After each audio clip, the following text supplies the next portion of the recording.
Welcome to new TV Telugu. Rajahmundry central jail నుంచి 18 రోజుల తర్వాత బెయిల్ పై విడుదలైన వైసీపీ సీనియర్ నేత మాజీ మంత్రి అంబటి రాంబాబు ఆసక్తికర వ్యాఖ్యలు చేశారు. జైలు జీవితం తనలో మరింత పట్టుదల నింపిందని, దాన్ని తాను శిక్షగా కాకుండా ఒక శిక్షణగా భావించానని అన్నారు. అయితే ఈ సమయంలో తాను ఎదుర్కొన్న ఏకైక ఇబ్బంది బాత్రూంలో జారి పడ్డమేనని, అది మినహా జైలు జీవితాన్ని పూర్తిగా ఎంజాయ్ చేశానని వ్యాఖ్యానించారు. జైలు నుంచి బయటకు వచ్చిన వెంటనే మీడియాతో మాట్లాడిన ఆయన కూటమి ప్రభుత్వంపై తన పోరాటం ఇకపై రెట్టింపు ఉత్సాహంతో కొనసాగుతుందని స్పష్టం చేశారు. నన్ను 18 రోజులు జైల్లో పెడితే భయపడతానని చంద్రబాబు, లోకేష్ అనుకున్నారేమో. కానీ ఈ అంబటి రాంబాబు ఎవరికి భయపడే ప్రశ్నే ఉద్భవించదు. చంద్రబాబు ప్రభుత్వం వచ్చినప్పుడే జైల్లో ఉండటానికి సిద్ధపడ్డాను. నన్ను జైల్లో పెట్టాలని వారు ఎప్పటి నుంచో ప్రయత్నిస్తున్నారు. ఇప్పుడు అవకాశం దొరికింది, లోపల పెట్టారు. కానీ కాలం మళ్ళీ తిరిగొస్తుంది. వారు చేసిన పాపానికి మూల్యం చెల్లించక తప్పదు అని అంబటి హెచ్చరించారు. జైలు తనలో మరింత కసిని, పట్టుదలను పెంచిందని, ఒక్క అడుగు కూడా వెనక్కి వేసే ప్రసక్తే లేదని తేల్చి చెప్పారు. తన ఇంటిపై జరిగిన దాడి ఘటనను పూర్తిగా చంద్రబాబు, లోకేష్ పర్యవేక్షించారని అంబటి రాంబాబు తీవ్ర ఆరోపణలు చేశారు. సుమారు 7 గంటల పాటు నా ఇంటిపై దుండగులు దాడి చేస్తుంటే పోలీసులు అక్కడే ఉన్నారు. వారి సమక్షంలో, వారి రక్షణలోనే ఈ దాడి జరిగింది. నన్ను రక్షించాల్సిన పోలీసులే సార్ మీరు గోడ దూకి పారిపోండి అని చెప్పారంటే పరిస్థితి అర్థం చేసుకోవచ్చు. ఇది ఆటవిక రాజ్యం కాదా అని ఆయన ప్రశ్నించారు. దాడి చేసిన వారికి వెంటనే బెయిల్ వచ్చిందని, బాధితుడినైనా తనకు మాత్రం 18 రోజుల తర్వాత బెయిల్ లభించిందని అన్నారు. తన భార్యాబిడ్డలను, మనవలను భయభ్రాంతులకు గురి చేశారని, తనను చంపడానికి కూడా ప్రయత్నించారని ఆరోపించారు. జైల్లో అధికారుల నిబంధనల ప్రకారమే వ్యవహరించారని, తాను ప్రత్యేక సౌకర్యాలు ఏవీ కోరలేదని అంబటి తెలిపారు. జైల్లో పెట్టే ఆహారమే తిన్నాను. అది నాకు నచ్చలేదు, కానీ కలకాలం తినను కదా. బయట భోజనం కోసం కోర్టు అనుమతి ఇవ్వలేదు. అందుకే లోపల భోజనమే చేశాను. అందుకే కొంచెం చిక్కినట్లు ఉన్నా. ఆరోగ్యంగానే ఉన్నాను. ఎలాంటి ఇబ్బంది లేదు అని వివరించారు. జగన్ నాయకత్వంలోనే తన రాజకీయ ప్రస్థానం కొనసాగుతుందని, ప్రాణం ఉన్నంత వరకు ఆయన వెంటే నడుస్తానని అంబటి రాంబాబు పునరుద్ఘాటించారు. ఎన్ని కుట్రలు, కుతంత్రాలు పన్నినా, ఎన్ని కేసులు పెట్టినా, ఎన్నిసార్లు జైల్లో పెట్టినా తాను వెనుకడుగు వేయనని, ప్రజాస్వామ్యబద్ధంగా ఈ కూటమి ప్రభుత్వాన్ని కూల్చేంత వరకు తన పోరాటం ఆగదని ప్రకటించారు. రాష్ట్రంలో జరిగిన పరిణామాలపై తనకు పూర్తి సమాచారం లేదని, అన్ని విషయాలు తెలుసుకుని గుంటూరులో రేపు విలేకరుల సమావేశంలో సమగ్రంగా మాట్లాడతానని ఆయన వెల్లడించారు. వెళ్ళేటప్పుడు సంతోషమే, వచ్చేటప్పుడు సంతోషమే.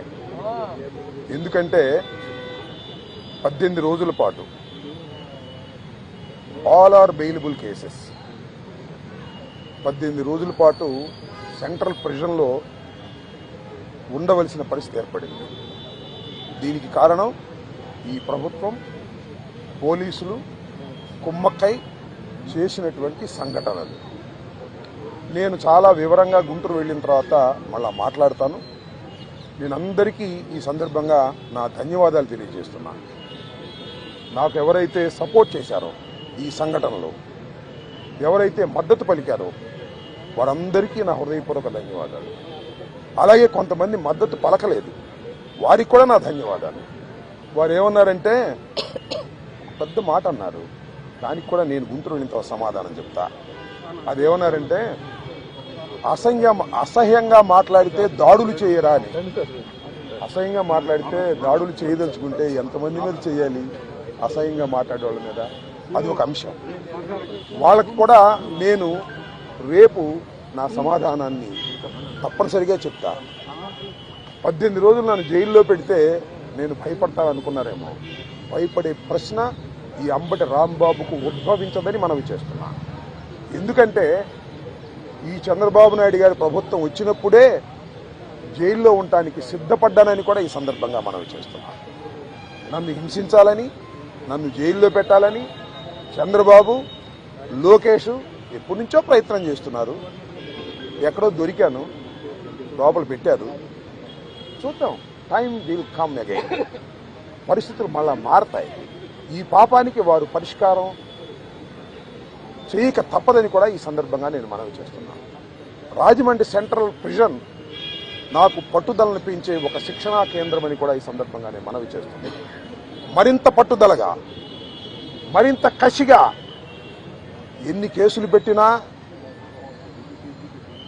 ఎన్ని రోజులు జైల్లో ఉన్నా ఒక్క అడుగు కూడా వెనక్కు వెయ్యను.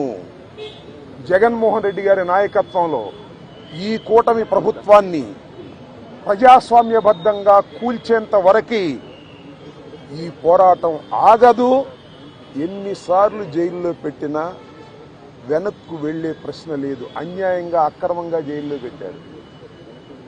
నా ఇల్లు దహనం చేయడానికి ప్రయత్నం చేశారు, నా కార్లు బగలగొట్టారు, నా ఆఫీస్ బగలగొట్టారు, నా పెళ్ళాం బిడ్డల్ని తరిమి కొట్టారు, నన్ను చంపడానికి ప్రయత్నం చేశారు, తీసుకొచ్చి జైల్లో పెట్టారు.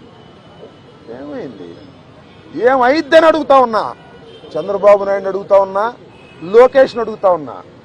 ఏమైద్ది? ఏమీ కాదు. మళ్ళా కాలం గిరున తిరిగి వస్తుంది.